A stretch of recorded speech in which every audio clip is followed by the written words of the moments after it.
পৃথিবীর সব মায়া হারিয়ে যাবে একদিন। পৃথিবীর সব মায়া হারিয়ে যাবে একদিন। পরাণ পাখি উড়ে যাবে যেদিন, হারিয়ে যাবে একদিন। পৃথিবীর সব মায়া হারিয়ে যাবে একদিন। কোন মায়া কোন ভালোবাসা কি দুনিয়াতে থাকবে? সেদিন তো পর হবে অবুঝ মন, যে ছিল তোমার সবচেয়ে আপন।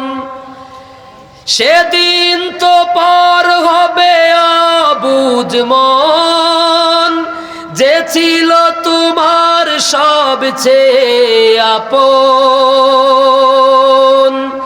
বাজবে যখন বন্ধু তোমার, বাজবে যখন বন্ধু তোমার, আমার মরণ বিন, হারিয়ে যাবে একদিন। পৃথিবীর সব মায়া হারিয়ে যাবে একদিন। এখান থেকে চলে যাবে আধার ঘরে, কিবলামুখী উত্তর শিরে। এখান থেকে চলে যাবে আধার ঘরে, কিবলামুখী উত্তর শিরে।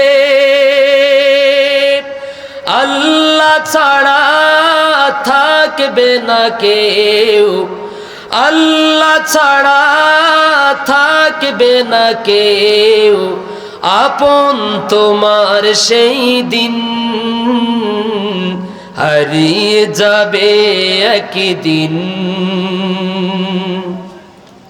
পৃথিবীর সব মায়া হারিয়ে যাবে একদিন। পরাণ পাখি উড়ে যাবে যেদিন,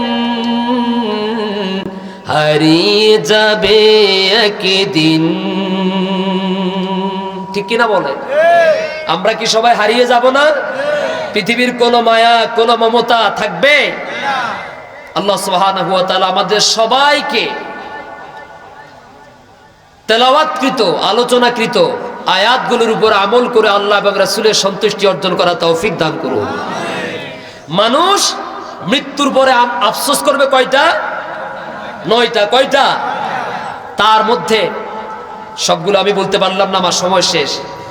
আর মৃত্যুর আগে মানুষ আফসোস করবে একটা। কয়টা? তাহলে মৃত্যুর পরে করবে 9টা আফসোস, আর মৃত্যুর আগে করবে একটা আফসোস। এখন সে আফসোসটা কোনটা জানার দরকার আছে না নাই? আমার বন্ধুগণ, কুরআনুল কারীমের শুরুতে আমি যে আয়াতটুকুন আপনাদের সামনে তেলাওয়াত করেছি সেটা হলো এই কুরআনুল কারীমের 63 নম্বর সূরা, সূরাতুল মুনাফিকুনের 10 এবং 11 নম্বর আয়াত। আল্লাহ রাব্বুল আলামিন বলেন, وأنفقوا مما رزقناكم من قبل أن يأتي أحدكم الموت فيقول رب لولا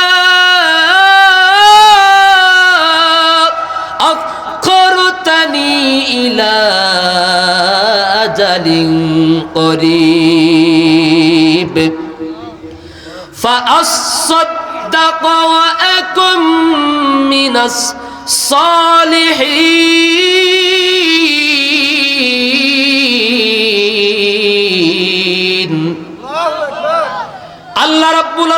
আদেশ দিচ্ছেন, ও আনফিকু, তোমরা ব্যয় করো। কি করো? জোরে বলে। কি কথাটা কি আমার নাকি আল্লাহ? তোমরা খরচ করো, দান করো, সদকা করো। আমরা আল্লাহকে প্রশ্ন করলাম, আল্লাহ আমরা কি ব্যয় করব, কোথা থেকে ব্যয় করব, কোথা থেকে দান করব, সদকা করব?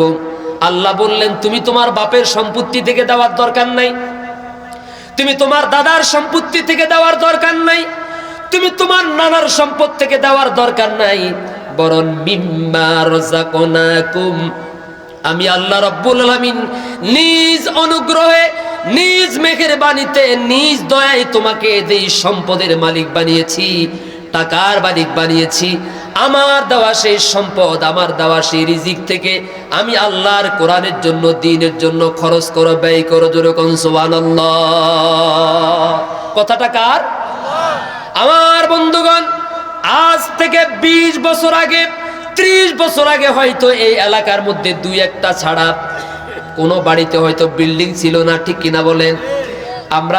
আমি আমার জীবদ্দশায় দেখেছি, এক সময় যখন কেউ তার মেয়েকে বিয়ে দিত অথবা ছেলেকে বিয়ে করাতো, বলতো ছেলের ঘর কি টিনের ঘর নাকি সনের ঘর, ঠিক কিনা বলেন? মেয়ে যে বিয়ে দেব, মেয়ে যে বিয়ে দিব, ছেলের ঘর কি সনের ঘর নাকি টিনের ঘর, ঠিক না? আর 20 বছর পরে এখন ওই কথাটা পরিবর্তন হয়ে এখন বলছে ছেলের ঘর কি টিনের ঘর নাকি বিল্ডিং, ঠিক নয়? তার মানে এক সময় এই এলাকাতে, এই জনপদে একটা বিল্ডিং ছিল কিনা আল্লাহ ভালো জানে। এখন প্রায় প্রতিটা বাড়িতে বিল্ডিং আছে না নাই? এই মেহেরবানি, এই অনুগ্রহ আমাদের প্রতি কে করেছেন? জোরে বলেন। এক সময় এক ডিসিম জায়গার মালিক ছিলেন না আল্লাহ রাব্বুল আলামিন, এখন নিজ মেহেরবানিতে, নিজ অনুগ্রহে কানি কানি জমিনের মালিক বানিয়েছেন, ব্যাংকের কোটি কোটি টাকার মালিক বানিয়েছেন, বড় বড় ব্যবসা প্রতিষ্ঠানের মালিক বানিয়েছেন। সেই আল্লাহ ওই একই কথা বলছেন, আমি আল্লাহ তোমার যা দিয়েছি, আমার দেওয়ার সম্পদ, আমার দেওয়ার রিজিক থেকে আমার রাস্তায় দান করো, খরচ করো। সুবহানাল্লাহ। এবার আমরা আল্লাহকে প্রশ্ন করলাম, আল্লাহ কখন দান করব? মরার আগে দান করব নাকি মরার পরে দান করব? আল্লাহ তাআলা সমাধান দিয়ে বললেন, আল্লাহ তাআলা বললেন, وأنفقوا مما رزقناكم من قبل أن يأتي أحدكم الموت। মৌত বুঝছেন তো? মৌত বুঝুন তো? মৌত মানে কি? মৃত্যু। মৌত মানে কি? মৃত্যু।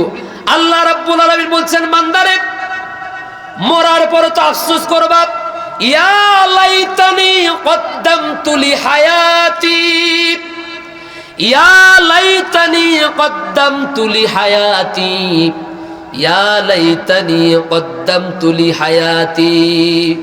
আমার জন্য আফসোস, আমি যদি দুনিয়ার জীবনে থেকে আজ এই অনন্তকালের লম্বা সফরের জন্য, পরকালের জন্য কিছু জমা করতাম। সুবহানাল্লাহ বলে। আফসোস আছে না নাই? আল্লাহ তাআলা বলছেন, মৃত্যুর পরে দান করার কোনো সুযোগ নাই, নেক আমল করার কোনো সুযোগ নাই। যা পারো, যতটুকুন পারো, আমার দেওয়ার সম্পদ, আমার দেওয়ার দিক থেকে মরার আগে দান করো, সদকা করো। সুবহানাল্লাহ। এরপরে আল্লাহ বলছেন, কিছু কিছু মানুষ আছে দেয় না, যখন মালাকুল মউত মাথার কাছে চলে আসে তখন বলে, ফায়াকুলা রাব্বি লাউলা, ফায়াকুলা রাব্বি লাউলা আখরতনি ইলা আজালিন করিব ফাআসাদদাক ওয়া আকুম মিনাস সালিহিন। সে বলবে, আল্লাহ আমাকে একটু সময় দেওয়া যায় না? আমার দিকে মনোযোগ আছে তো? আমার সময় শেষ, নামার পথে স্টেশনে চলে এসেছি, আর হুজুরও চলে এসেছেন আলহামদুলিল্লাহ। তিনি অত্যন্ত চমকপ্রদভাবে আপনাদেরকে তেলাওয়াত শুনিয়ে আপনাদের মনকে আন্দোলিত করবেন। আমিন। তো মৃত্যুর সময় যখন চলে আসবে, মালাকুল মউত তার কাছে হাজির। মালাকুল মউতকে দেখে বলবে, ফায়াকুলা, সে বলবে, রব্বি, হে আমার রব, লাউলা, লাও যদি, লাও মানে কি? যদি। আফসোস করে বলবে, লাউলা আখারতানি ইলা আজালিন করিব, আমারে কি একটু সময় দেওয়া যায় না? আমাকে কি একটু 2টা দিন বাঁচার সুযোগ দেওয়া যায় না? আর 1টা ঘন্টা যদি আমি দুনিয়াতে বেঁচে থাকতে পারি, ও আল্লাহ, এতদিন পর্যন্ত বুঝি নাই দুনিয়া যে ক্ষণস্থায়ী জায়গা, দুনিয়া থাকার জায়গা না। অনন্তকালের লম্বা সফরে মেহমান হিসাবে আমি যে রওনা করলাম, সেই সফরে যাওয়ার জন্য আমার সাথে তো কোনো পুঁজি নাই। আপনি সৌদি আরবে যাওয়ার সময় ব্যাগ ভর্তি করে খাবার রাখেন, ঔষধ রাখেন, টাকা রাখেন, ঠিক কিনা বলেন? কিন্তু আপনি যে আল্লাহর মেহমান হয়ে অনন্তকালের জন্য মেহমান হয়ে যাচ্ছেন, তার জন্য কি জমা করছেন? ও আল্লাহ, আমারে যদি একটু সুযোগ দাও, ফাআসসাদদাক ওয়া আকুম মিনাস সলিহিন, ফাআসসাদদাক ওয়া আকুম মিনাস সলিহিন, আমি দান সদকা করে তোমার রাস্তায় দান করে আমি নেককারদের কাতারে শামিল হয়ে যেতাম। সুবহানাল্লাহ। সেই সময় কি আল্লাহ সুযোগ দিবেন যে ওরে 1 ঘন্টা একটু মালাকুল মউত, 1 ঘন্টা একটু তুমি 1 ঘন্টা তার একটু বিশ্রামে থাকতে দাও, তার একটু সুযোগ দাও? দেওয়া হবে? আমার বন্ধুগণ, অতএব সেই মৃত্যু আসার পূর্বে বিশ্ব মানবতার কল্যাণের জন্য আল্লাহ সুবহানাহু ওয়া তাআলা যে কোরআন নাযিল করলেন, আর এই কোরআনটা যেই ঘরের মধ্যে শিক্ষা দেওয়া হয়, যে মাদ্রাসায় কোরআনটা তালিম দেওয়া হয়, এই মাদ্রাসা থেকে কিয়ামত পর্যন্ত কত হাজার হাজার হাফেজ, আলেম, মুফতি তৈরি হবে। কিয়ামত পর্যন্ত ওরা মাঠে ময়দানে কথা বলবে, মানুষকে তালিম দেবে, নামাজ পড়াবে, কোরআন খতম করবে, কোরআন তেলাওয়াত করবে। আমরা যারা আজকে এই ময়দানে অংশগ্রহণ করতে পারবো, কবরে নয়, শুধু কিয়ামত পর্যন্ত আমাদের আমল আমার মধ্যে সব পৌঁছায় দিবেন কে? আল্লাহ রাব্বুল আলামিন বলছেন, ক্বালাল্লাহু তাআলা আনফিক ইয়া ইবনা আদম, ও আদমের সন্তানরা, তোমরা আমারে দান করো, আমার রাস্তায় খরচ করো। উনফিক আলাইক, তুমি যদি আমার রাস্তায় দান করো, আমি আল্লাহও তোমাকে দান করবো। যেরকম সুবহানাল্লাহ।